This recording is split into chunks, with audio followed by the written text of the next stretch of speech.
حسين أحمد عيديد وزيركii hore ee wasaaradda cadaaladda Soomaaliland ayaa maanta mar uu warbaahinta kula hadlay magaalada Hargeysa ka warbixiyay xaaladda guud ee uu haatan maraya dalku iyo abaaraha baahsan ee ka jira dalka. Sidoo kale waxa uu Xuseen Axmed Caydiid ka warramay doorashooyinka inagu soo food kale iyo abaaraha iskalay bal sida ay wax u dhacayaan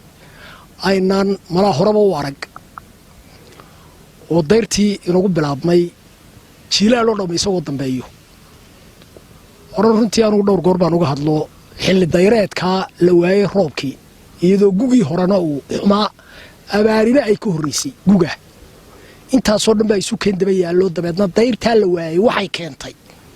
in jiilaal oo dhan oo dambeeyo imika madaxiisii la galay xaalad adag oo deegaanadii dalka intiisii badnayd laga barakacay abaar noocaasi waa jirtaa xilligii doorashaduna wayna soo guda galay oo maanta waxay taagan tahay in kaararkii la qaybiyo oo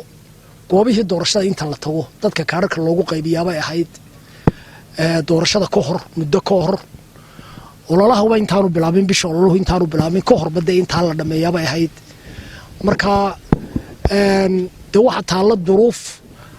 aan komishanka iyo shaqaalihiisi maanta aanay goobihii dalka boqolkiiba 4 wixii magaalooyinka waaweyn ka baxsan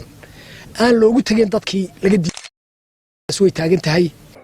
sidoo kale mar wax laga weydiiyay ismaandhaaf la sheegay in uu soo kala dhex galay asxaabta qaranka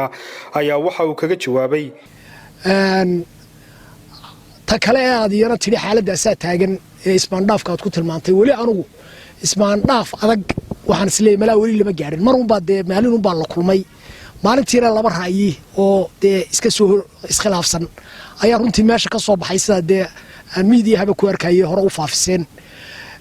laakiin wali dhadlok ma gaarino gooraynu isnidhaahno ismaandhaaf la ismari waayay baa ayaa taagan taana wali may gaarin oo maantaba ballan baan la lahayn komishanka wuxuu u yar baaqday iyadoo la isaan arkayo oo gudoomiyaashii xisbiyadu inay bal kulmaan كل ما إلى هاين أي دبوا ير نعضي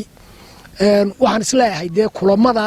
يو وذا هذا دنبو دنبين دونا أو ده كمية كلا يلان دونا با